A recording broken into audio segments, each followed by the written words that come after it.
Olha, eu sou mineiro, ou como meu pai dizia, eu sou barranqueiro. Tem dois tipos de mineiro, tem o mineiro do ferro e o mineiro do barro, como dizia o Guimarães Rosa, né? E eu nasci na beira do Rio São Francisco, de modo que eu sou barranqueiro. Por um período eu fui secretário de Turismo e Cultura, no governo de um amigo, né? E eu fiquei nessa posição mais ou menos por 8 meses. Mas depois eu tomei um remédio, fiquei bom, eu nunca mais tive isso, eu fiquei completamente curado, né? E, inclusive, assim, eu tomei vacina, inclusive não tenho mais nenhuma chance de eu pegar essa doença aí.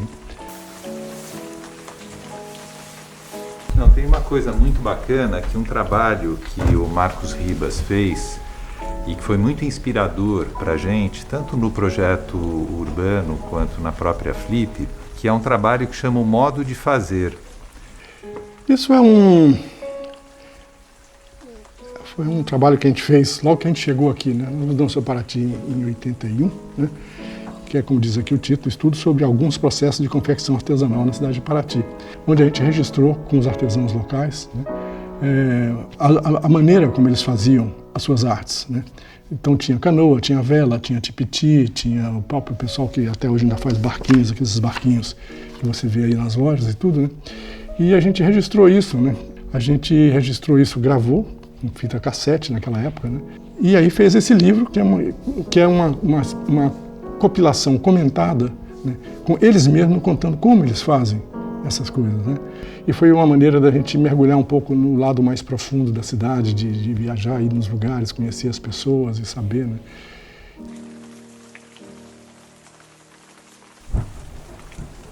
O meu primeiro contato com a Flip foi com a Liz Calder, né? Liz Calder, que foi a pessoa que imaginou a Flip, né? Foi quem teve essa ideia e tal. E aí ela perguntou o que a gente achava daquilo, né? Aí eu falei para ela o que eu achava o máximo, uma ideia maravilhosa, tinha tudo a ver com o que era o nosso conceito do que seria o destino natural de Paraty, né? De ser uma cidade voltada para o turismo cultural, uma cidade voltada para esse lado, para esse viés, né? A única coisa que eu falei para ela foi assim, arranja um bom produtor, porque eu tinha estado aqui pouco antes um sujeito chamado Friedel Mann, que era sobrinho neto do Thomas Mann, né? E ele tentou fazer uma coisa próxima, mais ou menos, e não deu muito certo, porque faltava, né, faltava um pouco mais de experiência nisso. Mas ela se cercou de pessoas capazes, competentes, e fez um trabalho maravilhoso, que é o que está resultado, né, que é o que resultou, né, na Flip, com todo o seu envolvimento e tudo, né.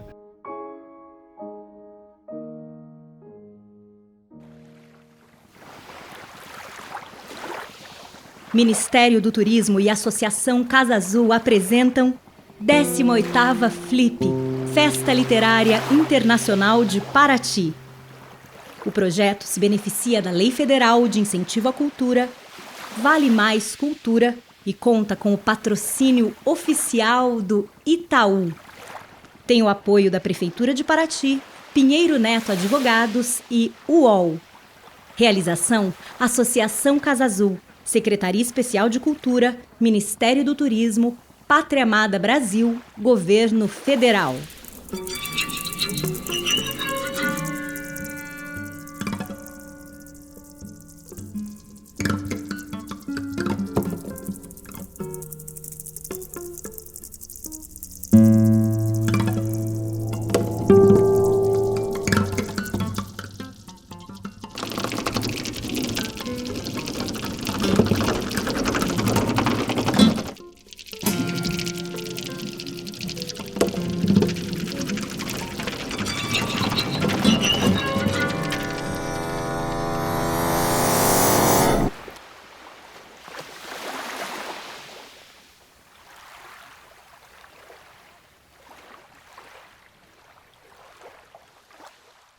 Boa noite.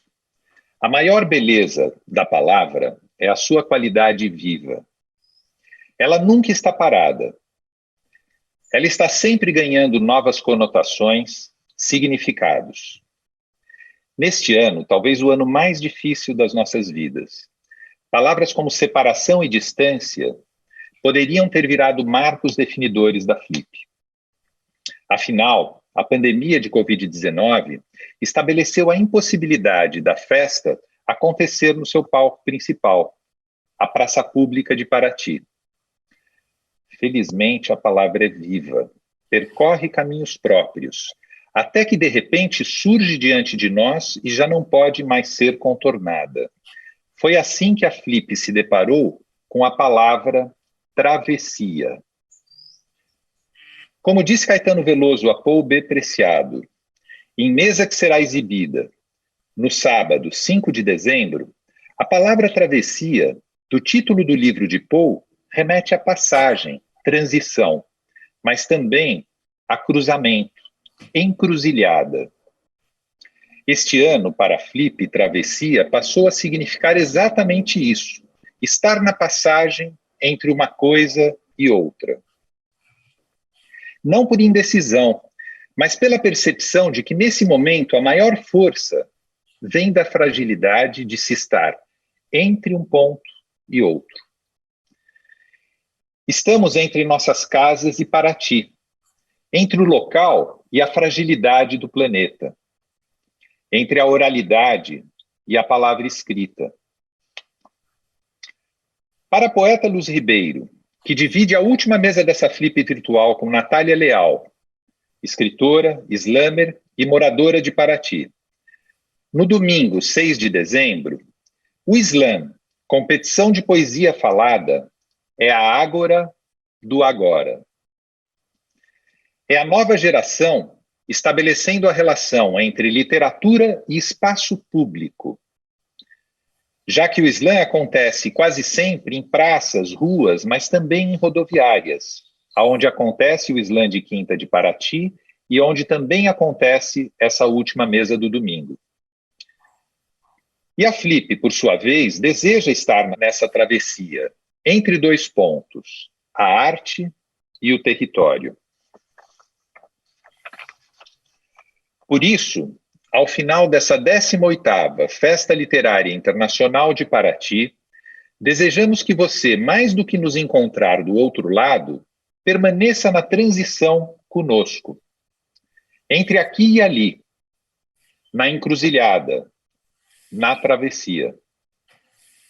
E agora, é com muita honra que eu passo a palavra para Stephanie Borges, escritora, tradutora, que conduzirá a conversa com a britânica Bernardine Evaristo. É com você, Stephanie. Boa Flip. Boa noite a todos, todas e todes. Sejam bem-vindos à mesa de abertura da 18ª Festa Literária Internacional de Paraty. Eu sou Stephanie Borges, sou poeta, tradutora, jornalista, e hoje estou aqui com vocês para conversar com Bernardine Evaristo, vencedora do Man Booker Prize.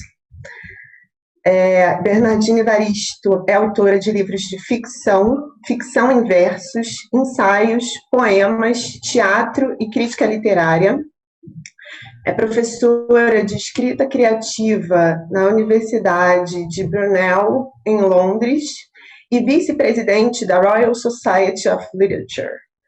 Nós vamos conversar hoje sobre o romance Garota, Mulher, Outras, publicado recentemente pela Companhia das Letras, que é o seu 8º livro, foi contemplado com o Man Booker e outros prêmios internacionais, e sobre Diásporas. Seja bem-vinda, Bernardine.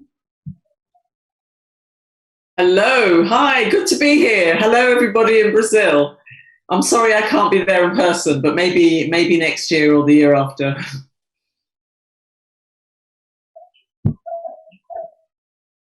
Olha, eu espero que nós em breve possamos contar com a sua presença aqui hoje, porque um dos pontos que me animou muito nessa conversa com você é como o seu romance também traz uma série de pontos em comum com a realidade brasileira. Embora se fale muito de como é um romance extremamente contemporâneo, centrado na vida de pessoas negras, especialmente mulheres, mas também, enfim, pessoas trans, pessoas não-binárias. Também existem várias questões aí de múltiplas origens, de questões de raça, classe, de pertencimento, que dialogam muito com a realidade brasileira. Então, eu espero que essa conversa sirva para convidar vários leitores curiosos, pessoas que já estão interessadas no seu livro, a lerem o quanto antes.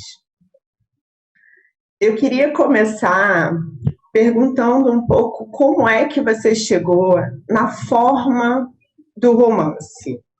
Porque, além do romance ter essa estrutura de múltiplas protagonistas, você escreve numa estrutura que, enfim, você não usa pontos finais, né? Você simplesmente quebra a linha e continua. Quando a gente olha visualmente, parece poesia, e muitas vezes o ritmo é muito poético. Então, assim, eu queria saber como foi que você chegou nessa forma tão diferente de contar essas histórias. Yeah, certainly. Just to say that it's really heartening to hear that you feel that the book has, relevance in Brazil in terms of, Black Brazilian experiences, because this is the first time I've heard this. And what's so interesting about this book is that it is being translated into many languages.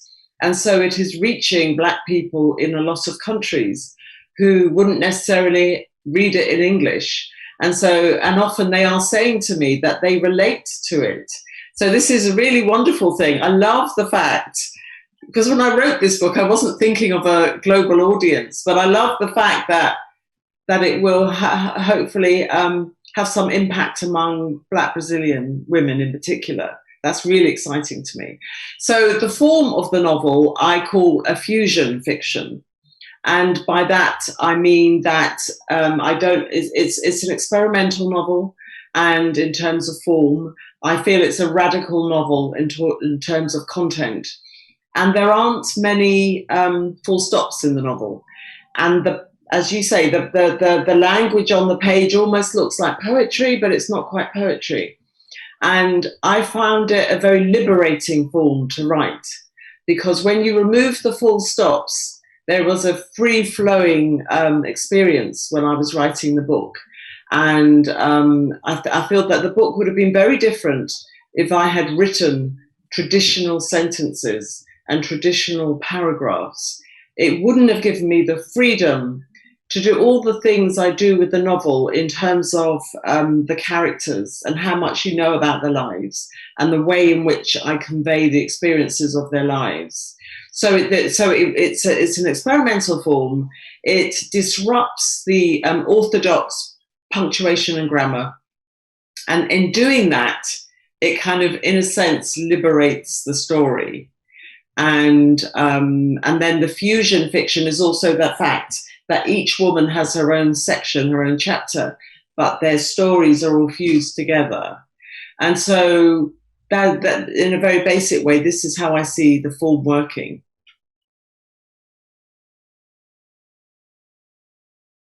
Esse livro não é a primeira vez que você faz esse tipo de experimentação. Pesquisando hoje para conversar com você, eu descobri o seu romance Imperial Baby, que também é uma ficção em versos, mas é diferente porque é centrado numa única personagem. Ele não é tão fluido quanto esse livro. E também vi vários relatos seus falando sobre o seu interesse de contar histórias que normalmente não são contadas. Então, a vida de mulheres negras, a vida de pessoas queer, descendentes de imigrantes, enfim. Você acha que as suas inovações formais, elas estão relacionadas ao fato de que você quer contar essas histórias diferentes? Então, como você está contando uma história que não é comum na literatura isso também vai se refletindo na maneira de contar, na forma como você escreve? Yes, I think so. So I began by writing for theatre, and I used to run a theatre company called Theatre of Black Women in the 1980s, and we were creating theatre from a Black woman's perspective for the first time in the UK. Nobody else had created a Black women's theatre company, and part of the project for us was to find the form that fitted what we wanted to say, because we didn't feel that we were really connected to more traditional British theatre. And we didn't want to imprison, in a sense, our ideas and our stories and our dramas within any kind of British convention. And so we were very influenced by Ntozake Shange's choreo poem for colour girls who are considered suicide when the rainbow is enough, which was published in the late 70s. And it's a stage play, but it's also poetry, and it's very experimental. And I think my whole writing practice, in a sense, goes back to that book, and maybe some other earlier books, where writers were exploring form to engage with different kinds of stories. And so all of my books, so you mentioned The Emperor's Babe, it's a novel in verse. And that was my second book. And my third book was also a novel in verse. And my fourth book, Soul Tourist, was a novel with verse. So it was a novel where I had poetry sitting side by side with prose, and also prose poetry, and also scripts. And it was all in a single novel. And that was the best way in which I could tell that story. And my last novel, Mr. Loverman, it's a dual narrative between a 74-year-old gay Caribbean man who lives in London and his wife. And he's in the closet and she doesn't know he's gay, and they've been married together 50 years. So they both have their own sections in the novel, and I use that form that I use pretty much in Girl, Woman, Other in that novel. So it really is about going on a journey and finding a way to tell a story that hasn't been told before, as you said, in a way that it feels right. It feels right for the narrative. So that's what I've been doing ever since I started writing for theatre. Kind of exploring form and content, and always bringing in those stories that haven't been told, that we need to hear more of, that have been marginalised, and creating magic in terms of how I tell the story, in terms of the form.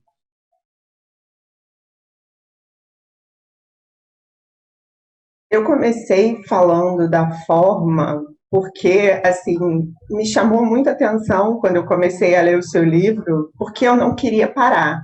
Assim, eu me apeguei às personagens e assim, acho que seria muito fácil a gente falar de todas essas personagens, porque, enfim, elas são muito surpreendentes, elas são complexas, elas são contraditórias. Mas uma coisa que ficou muito clara para mim era isso, assim, você encontrou uma maneira de deixar muito clara a diferença das vozes dessas mulheres. Então, não é só a gente dizer que elas são diferentes, o ritmo de como elas falam, o monólogo interno de cada uma delas. Então, muda muito, embora tudo seja fuse fiction, de um capítulo para outro, a gente vai notando que as diferenças de idade, de classe, de grau de educação, se refletem na voz de cada uma delas. Conta pra gente um pouquinho como é que foi o desafio de achar a voz dessas personagens. Yes. You know, it wasn't so much of a challenge. That's the thing. People think, oh my God, it must be so hard. But actually, it wasn't really. I mean, there were other problems with writing the book in terms of that form, the form being very free-flowing to write. And then when it came to editing, it was really hard to edit, really, really hard, because I couldn't see what I'd done because I wasn't using traditional English grammar.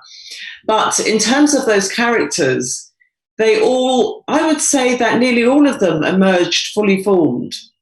And as you say, they're a diverse range of women. And it was really important to me that, that these 12 women and one character is non-binary, that these 12 characters should be really different and distinct from each other. Because in a sense, the whole project of the book was to show some of the multiplicity of who we are in the world, right? We're not the same, we're different. We're all different individuals in the same way that white people are all different individuals. So I wanted them all to be distinctly different from each other. And that meant that I would have women of every age, every generation. The youngest is 19, the oldest is 93, and then there's a spread of women in between, but every woman, we see them in their childhood as well. And I would start writing a character and I would have a vague idea of who they were. And then through the act of writing, they would start to emerge, which for me is one of the most exciting things about the creative process, that I don't have fully formed ideas in my head. But as soon as I start typing, it all comes together. Some of the characters were kind of loosely based on people that I've known. You know, I say a couple of them. One of the characters, Amma, is loosely based on my younger self. And then the others are all figments of my imagination. But I have been around Black women all my life. You know, I did grow up in a very white area of London, but I had 3 sisters. And I've, you know, had Black female friends all my adult life. And I have met and encountered and had friendships and all kinds of associations with Black women. And so when I'm writing this novel, they're all, you know, I've absorbed all these women over all these decades, and they, in a sense, they're coming out, right? So when people read the book and Black women say to me, I feel it's me, I feel seen, they say, it may not be that they think, oh yes, I'm Carol, or I'm Winsome, or I'm, I don't know, Morgan. It may not be that, but it's just that I, as a Black woman who has lived quite a long life and have been around Black women for all my life, I have written a book about us. And so all those ways in which we are in the world, some of the ways in which we are in the world, are bubbling underneath the surface of the book. So when people say that they feel seen, I know what they're talking about, because this is a book that, you know, a white man could not have written this book, because it comes from all this experience of who we are in the world, from inside, not looking at it from the outside, but from inside. So it was a joyful process creating all the different characters, and some of them emerged very very easily, because I would have a mother and her daughter would appear in her section, for example, Amma and Yaz. And then I would have a daughter, Shirley, and her mother would appear in her section. And so whenever these mothers and daughters appeared, I would also give them their own sections. So they came in a very, you know, a lot of them emerged in a very natural way, a very easy way.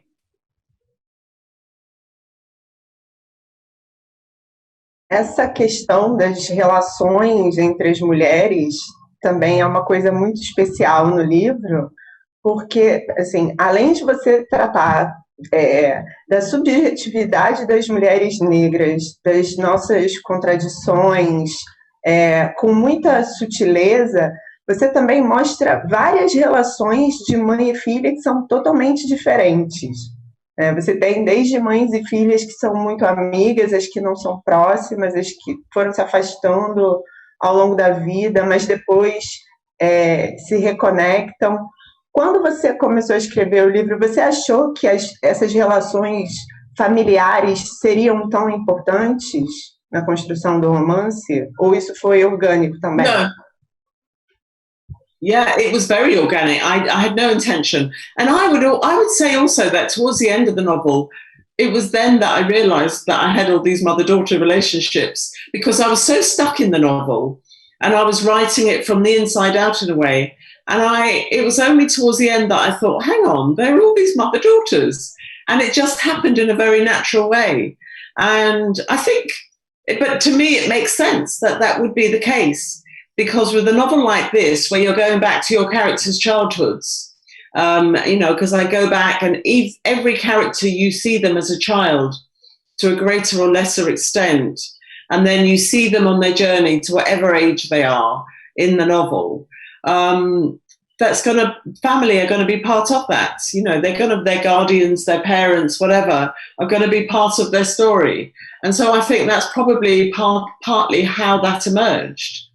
And then it feels totally right that there should be mother-daughter relationships, a really strong representation of mother-daughter relationships. So even though there are 4 mother-daughter relationships out of, you know, that's a big percentage of the book, there are also many other mother-daughter relationships, actually, that are kind of like sub-stories and sub-characters. So actually, this is the kind of book where if you look at it, you could say, at a very simplistic level, some people say it's about race, right? But that's part of it, but it's about so much more than race. You know, you mentioned class and sexuality. It's also about work. It's about many things. But actually, you could say it's a book about mothers and daughters, because mothers and daughters are carried throughout the whole of the book in lots of different ways, with the main characters and with some of the sort of secondary figures. And that is who we are in the world, isn't it? We're mothers and daughters. And that's not explored much in fiction. And because this is a book that is multi-generational as well as intergenerational, some of those mother-daughter relationships are very long-standing relationships. So, you know, so for example, Shirley is 60 and her mother is 80. So in the novel, we see that relationship that has gone on for 60 years, right?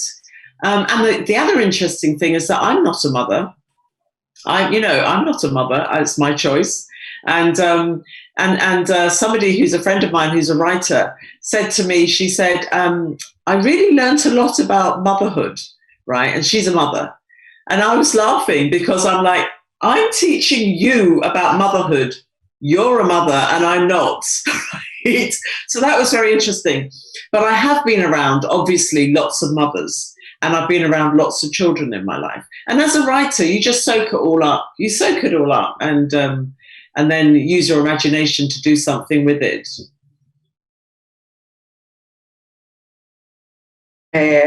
Você agora falou sobre essa questão de não ser mãe, mas escrever sobre mães. E você escreve sobre mães com muita sensibilidade, enfim, algumas desejam ser mães, outras que não desejam, mas acabam fazendo o melhor possível para criar os filhos. Tem várias coisas acontecendo, né, nessas relações. Mas eu queria aproveitar esse ponto para te perguntar sobre a personagem não binária.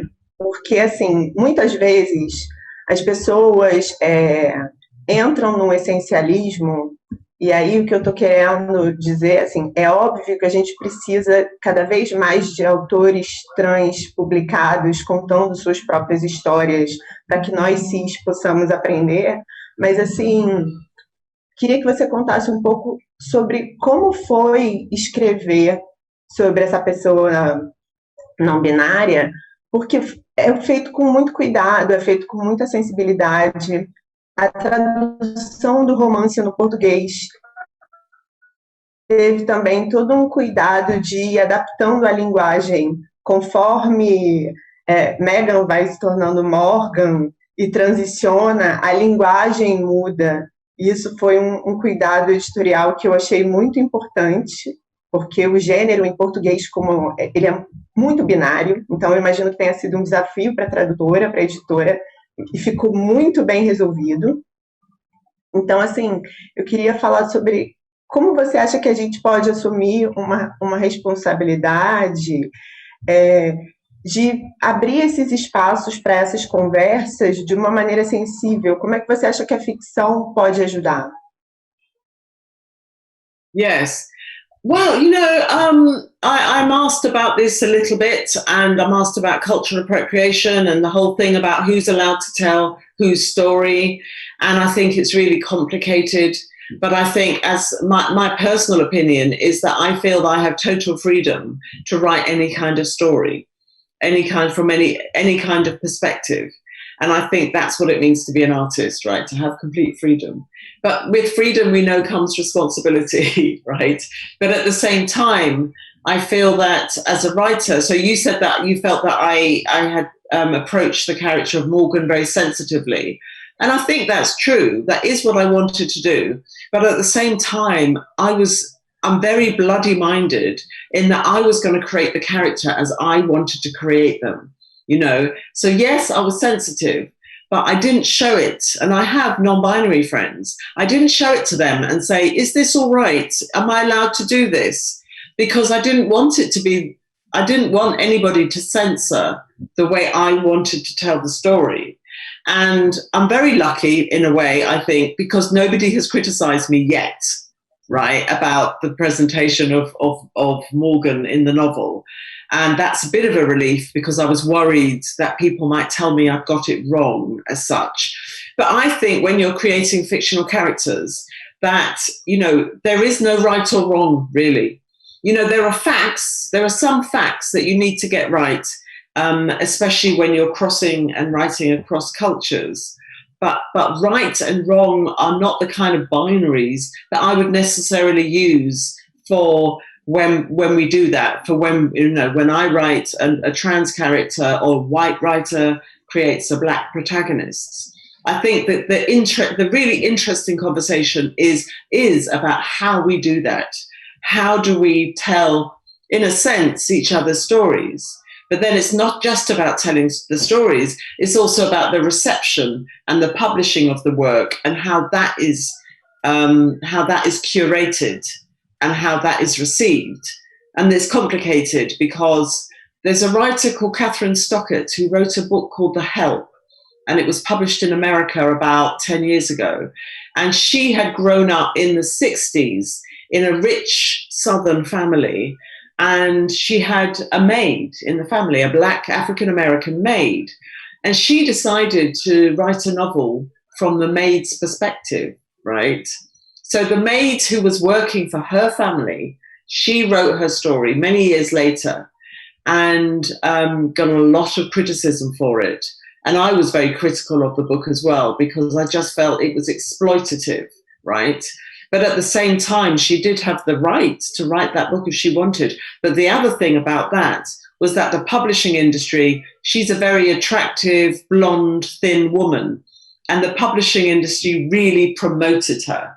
Look at this blonde woman writing about this black maid, isn't it wonderful, right? And that was very problematic.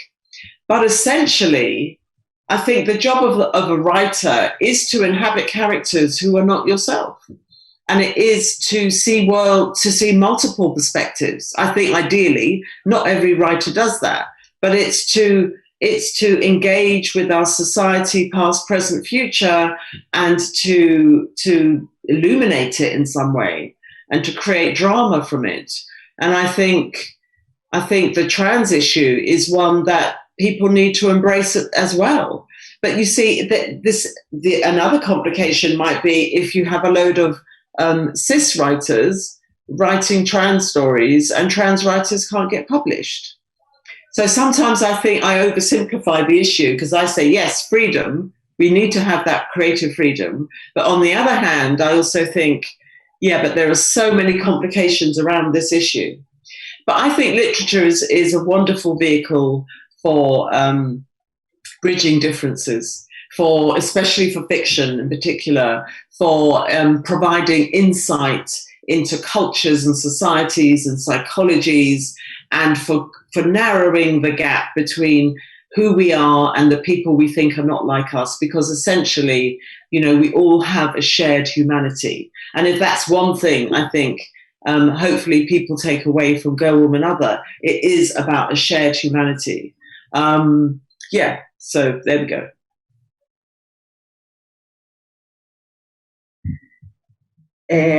Uma outra coisa que é muito impressionante no livro é como você trata assim, vários momentos diferentes no tempo e vários lugares, porque a gente começa acompanhando a Ama numa caminhada em Londres, e aí conforme o livro vai se desenrolando, de repente a gente está em Barbados, de repente a gente está na Nigéria, e assim, por isso que eu comecei essa mesa falando sobre como se relaciona um pouco com a experiência brasileira, porque nós aqui brasileiros, a gente também tem as nossas questões, né? Assim, de onde a gente veio, né? Antes de nos tornarmos brasileiros, as nossas origens, e também essa questão de como muitas vezes a gente se vê muito representado por uma literatura que vem da África, que vem do Caribe, de algumas regiões dos Estados Unidos. Então, assim, eu fiquei muito impressionada como é que você foi criando assim toda uma teia de lugares e momentos no tempo que vão conversando. Você precisou fazer pesquisa depois na hora de editar para fazer tudo funcionar certinho? Yeah, that did take a little bit of research, but I have with all my books, nearly all my books, they travel. You know, because part of my ancestry is Brazilian anyway. On my father's side, he was Nigerian, but that's why I have Evaristo as a surname. And my family is very multicultural, Irish and German and British and Brazilian and Nigerian. So that's in my DNA in a sense, because everybody in my family have been migrants going back into history. And so as a writer, I've loved travel. Ever since I've been able to travel as an adult, and I do travel a lot, and I find it very exciting to write about different countries. So in the same way that I find it exciting to write about people who are not me, nothing like me, I also find it exciting to write about the world and to recreate parts of the world. And I've done that with all my books. And the book you mentioned, The Emperor's Babe, is set in Roman London. And I've recreated Roman London, which was, in the book, it's 1,800 years ago. So that's going deep into history. So that's another kind of very deep travel. And with this book, it was just really important because the British Black experience is one of migration. And it does go back to the Romans 2,000 years ago. But, you know, certainly since the 16th century, there's been a lot of recorded, the records are there, very well recorded for the Black presence in this country. And it hasn't been a continuous presence in the sense like in America, where people's families have been there perhaps 400 years. In Britain, it's very broken. But if you look at the demographic of Black people in Britain today, then they will come from probably the 52, 53 countries in Africa. Somebody will have come from Africa and all those countries. And also all those nations within those countries, and otherwise known as tribes. My father's Yoruba, but Nigeria has, I don't know, loads of tribes, maybe 100 or something. And then they also come from the 30-odd countries of the Caribbean, and then from other countries as well. But those are the two main continents that Black people in Britain come from. First generation, second generation, third generation, whatever. And so writing about these characters, some of them had to be immigrants. And so, yes, there is a character who comes from Barbados and lives in London a long time and then goes back to Barbados. There is a woman who comes from Nigeria. There are also people in different parts of England, like there's somebody in the far north of England in Northumberland. And that, for Londoners, that's like another country, right? Because it's so different to the capital city.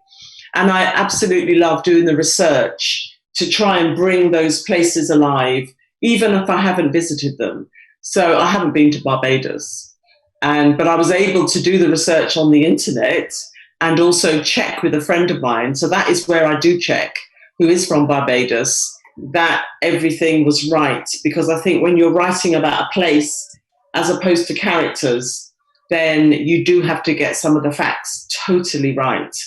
And for me, it's also about, I think it's interesting for the reader to have a book that has kind of multiple geographies, but also I love the experience of creating different places as if they were, you know, next door.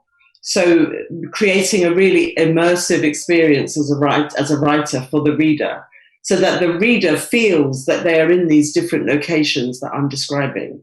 And we do that as fiction writers through the senses, sound, smell, touch, and a lot of very specific detail.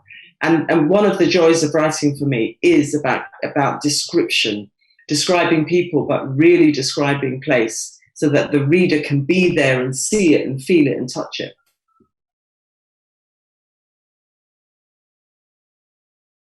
Bernardine, você comentou agora que você tem origens brasileiras e fazendo a pesquisa para essa conversa a gente soube que você já esteve no Brasil. Quando foi isso? Onde você visitou o Brasil?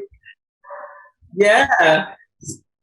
Yes. So I came in, I think it was 92. That was the first time. And I came with my cousin.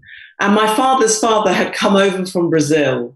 And he was part of the migration of freed slaves and their descendants at the end of the 19th century, who went back to, I don't know if this is common knowledge in Brazil, but they sailed back to West Africa and settled along the West African coast. And so my father grew up in what was called the Brazilian quarter of Lagos. And so I was fascinated by the idea of having heritage in Brazil. And so my cousin and I went to Brazil. I said came as if I'm in Brazil. Went to Brazil, and we spent a month there. And we didn't realize how expensive it was, and so we didn't have much money. So we had to live really cheaply, and we didn't do everything that we wanted to do. But we went to Rio, which at that time was a little bit hostile to us, I would say, as two Black women. And we caught the buses up to Bahia, and then a bus to where you get the it's the town from where you get the boat down the Amazon to Manaus. Belém. So we got a bus to Belém, and then went down the Amazon to Manaus, and then I think we got a plane or something back to Rio. And yeah, it was wonderful. The only problem was the language, not being able to communicate easily with most people. And then I didn't go for many years, and then I went to the Flup Festival in 2013. And yeah, that was my second trip, and this would have been my third.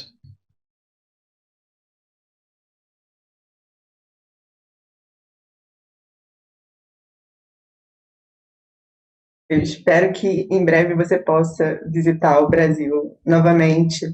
Essa história de ex-escravizados que retornaram para a África, a primeira vez que eu ouvi falar disso, porque não ensinam isso para a gente na escola, foi num romance histórico chamado Um Defeito de Cor, de uma das nossas grandes romancistas brasileiras vivas, que é a Ana Maria Gonçalves. Ela conta a história de uma escravizada que consegue comprar sua carta de alforria e junta suas economias e volta para o Benin, de onde ela veio. E depois volta para o Brasil para procurar um filho.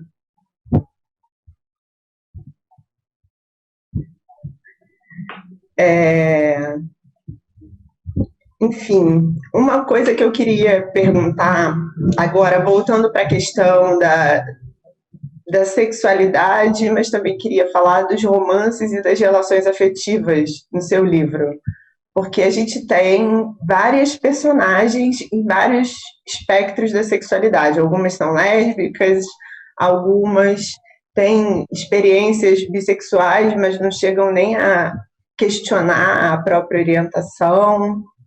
Tem personagens que não são monogâmicas, personagens que são muito monogâmicas. Eu vejo muito um debate contemporâneo falando sobre colocar personagens LGBT nos romances ou nos filmes, mas que eles sempre têm um final infeliz, ou é como se eles fossem punidos por não serem hétero. E em alguns momentos, inclusive, eu acho que as suas personagens lésbicas têm relacionamentos muito mais bem resolvidos do que as personagens hétero. Era uma preocupação para você que as personagens queer e lésbicas tivessem relações saudáveis, finais felizes? Yes. Well, let me see. So I think I know what you're talking about, the sort of the tragedy of being, queer. And that's something that, I know a lot of gay people are really pissed off about, that, there's a tragic ending to novels and so on. And I'm not somebody who would ever do that, really. So what I wanted was, my intention was to make sure that the novel was not offering a token gesture towards homosexuality.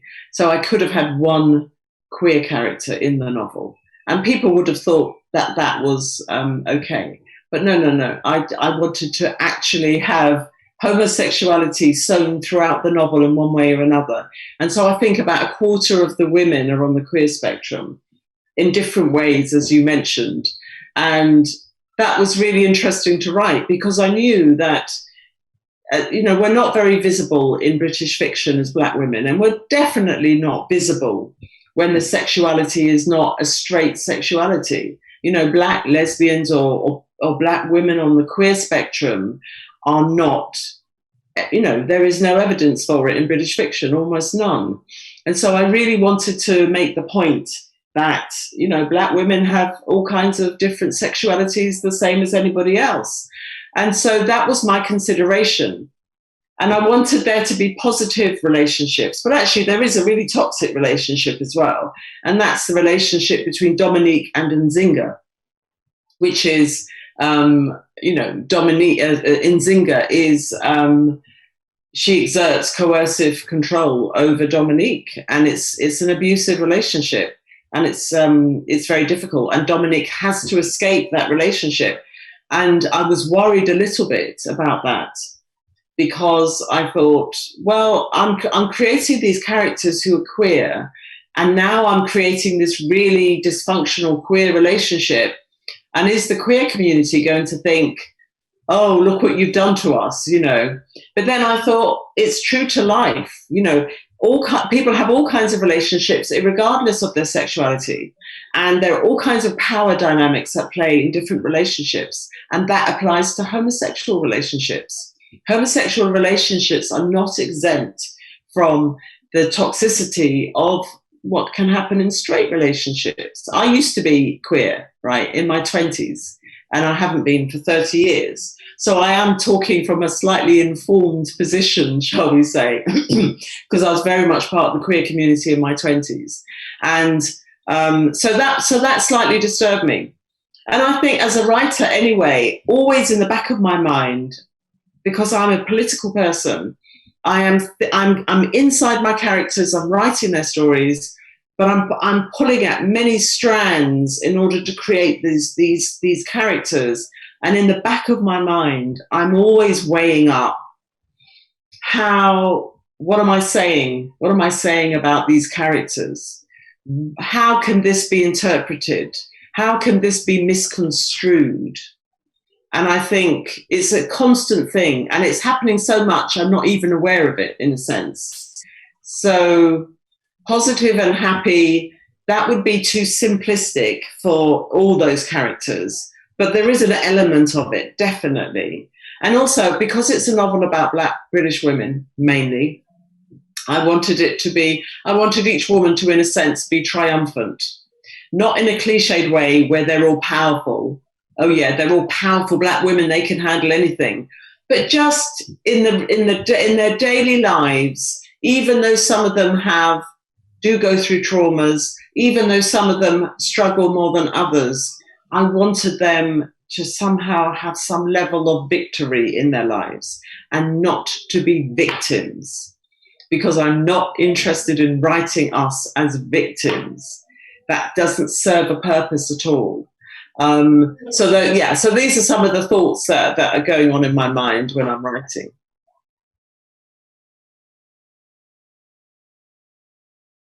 Bom, o nosso público começou a mandar perguntas, então eu vou começar a ler aqui as perguntas da plateia. A Carolina Mello gostaria de saber quais são as escritoras negras que influenciam você, Bernardine, e se você tem alguma relação com a obra da Zora Neale Hurston, ou se você conhece autoras negras brasileiras. Now I'm really going to be shown up here. I'm really going to be shown up because I read very little Brazilian fiction, and I'm sorry, but I will make up for it. African American women writers were my big inspiration years ago in my 20s. Toni Morrison, Alice Walker. Most definitely Audre Lorde, a writer called Gloria Naylor, a writer called Michelle Cliff. I read some really important Black women's anthologies in the early 1980s that had come out of America, where there were just so many different Black women writing all kinds of forms, all kinds of perspectives and stories and so on. And those were the writers who really inspired me as a writer, not white writers and not white British writers, because again, in the same way that I felt distanced from British theatre, I also felt distanced from white British writers because I was not included in those stories, and I was, I did not identify with them. And then those African-American writers, I realized that there was this burden of influence because they were so extraordinary, so brilliant, that I felt that I couldn't write like them. And so I eventually developed my own voice, right? Zora Neale Hurston, Their Eyes Were Watching God, is one of my favorite all-time books. It is a truly amazing book. And Zora Neale Hurston was ahead of her time. She was a trailblazer.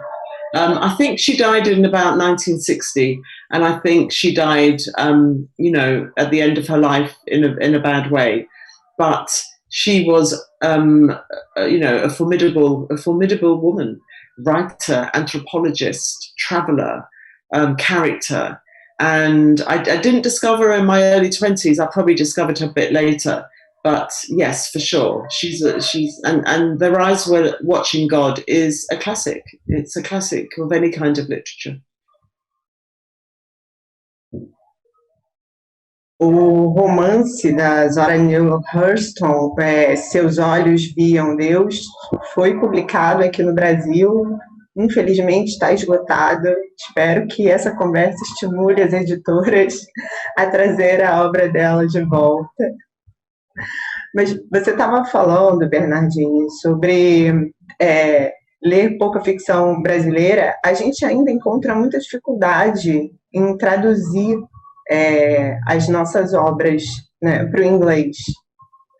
Porque assim, a gente tem que ter a iniciativa de nós traduzirmos para isso ser oferecido para o mercado em inglês. Tem uma série de questões. Então, não é só a responsabilidade sua, é também uma questão de acesso mesmo. E, para você ter ideia, você mencionou Audre Lorde. Audre Lorde começou a ser publicada no Brasil ano passado.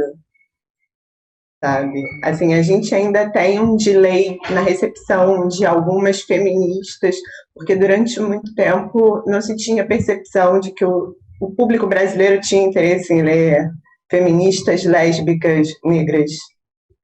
Eu, por acaso, sou uma das tradutoras da Audre Lorde no Brasil. E aí, lendo o seu livro e lendo entrevistas suas em que você mencionou a Lorde, eu me lembrei de uma frase dela em que ela fala que ela se recusa a usar definições fáceis de negritude. E eu acho que o teu romance é um exemplo radical dessa ideia da Lorde.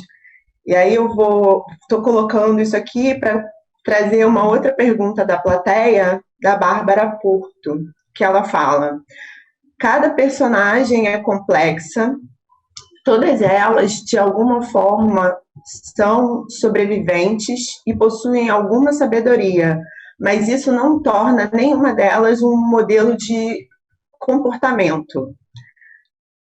Isso foi intencional?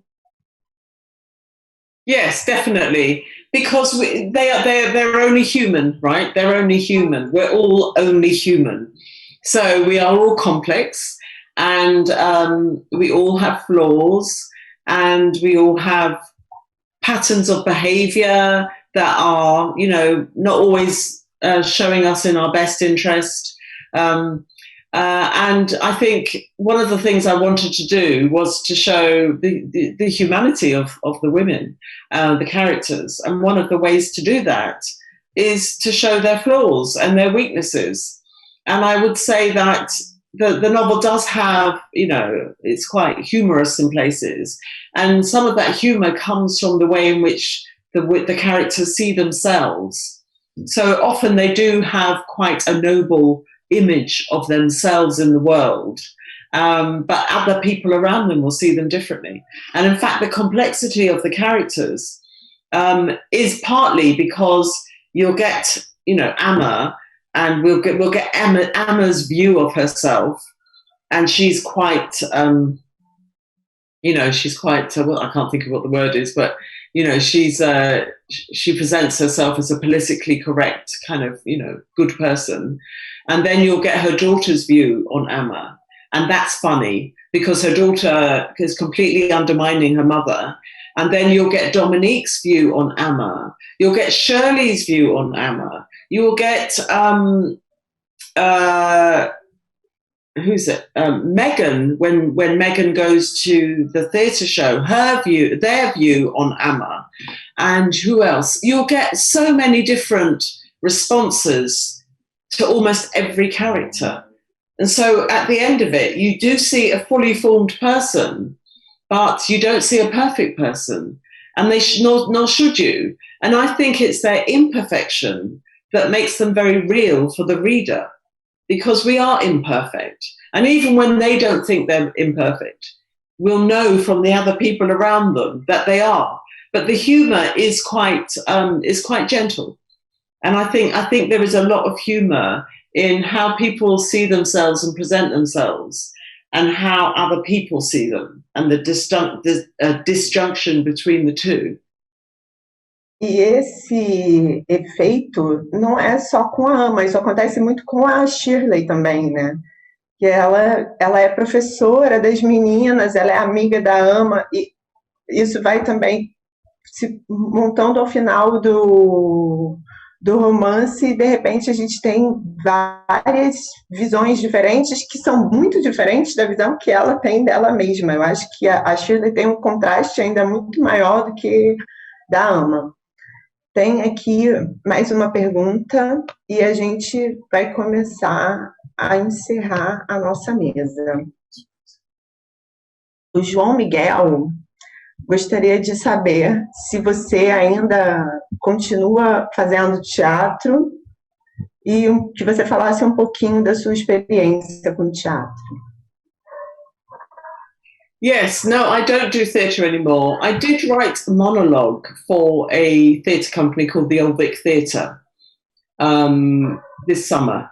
But that was very unusual because I left theatre behind in the 1980s and I stopped writing and acting because I was originally an actor and a writer, and I stopped both of that, those things, and eventually decided that what I loved doing was writing. But I do love theatre. I go to theatre a lot, and I would like to write more theatre, but I'm always so busy writing books that I don't seem to find my way around it. So. Nós estamos chegando ao final da nossa mesa. Eu quero agradecer ao público que participou e mandou as perguntas. Quero agradecer a Flip por ter me convidado para ter essa conversa maravilhosa. E Bernardine, quero agradecer muito a sua participação. Quero agradecer por você ter escrito esse romance que, com certeza, vai influenciar e ressoar para várias mulheres negras. Pessoas não negras também vão gostar, porque é um livro que tem questões muito interessantes, mas eu acho que, para nós, ele tem pontos muito interessantes para a gente pensar justamente essa construção complexa dos personagens e essa questão da história, de como a gente lida com as questões geracionais. E eu, particularmente, como poeta, vou pensar muito na forma e como você fez essa narrativa incrível. Então, muito obrigada. Thank you. Thank you very much. This has been a really lovely interview. And thank you to everybody who's attending. I want to say hello to Liz Calder, if she's watching, and also to my friend Isabella Norin. I never know how to say your surname, Isabella Noronho. I know you're out there somewhere. And I hope to be in Brazil, in the next few years.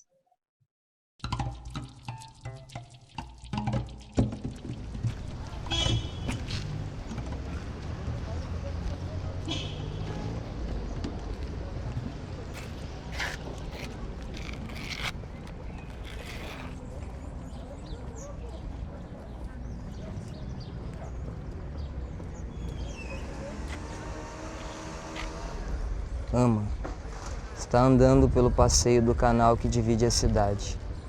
Algumas barcaças navegando lentamente nas primeiras horas da manhã.